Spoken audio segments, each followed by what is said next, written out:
came from the Tesla factory in Fremont.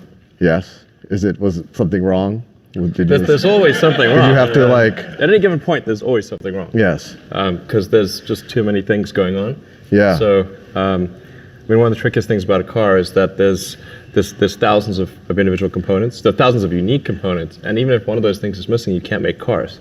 Yes. So, I mean, today's fiasco was, I kid you not, we were missing $3 USB cable.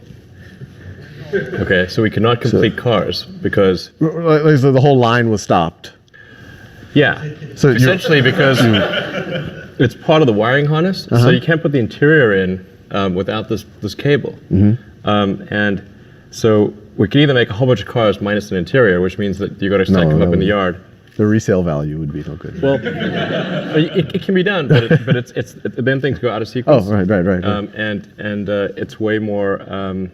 It's way more inefficient. You don't have a moving production line that you have to send people out to hundreds of cars that are sort of sitting in the storage yard, and so we and this happens to be a particularly pernicious cable that's kind of like routed under the carpet and in a difficult place, and it's literally $3, so we basically had to send people throughout the Bay Area to go and buy USB cables, like literally Radio Shack. You like Fry's. Oh, Fry's. Oh, that's better. You can have a hard time getting a USB cable right now at Fry's. Oh, really? We bought every one of them. That's good. And so we were able to continue production.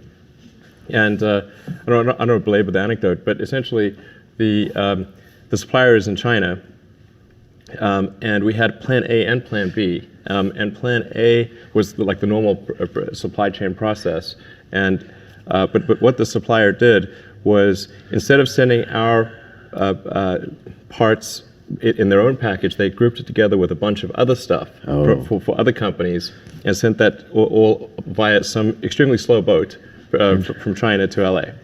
And when it got to LA, the other stuff didn't pass customs. And so they wouldn't let our stuff through because they put it in like a barrel of fruit or something. I don't know what they put it in. Yes.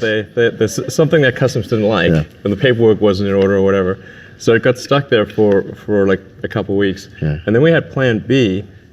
So we called them and said, look, you got to air freight some of these cables because it's little cables to us.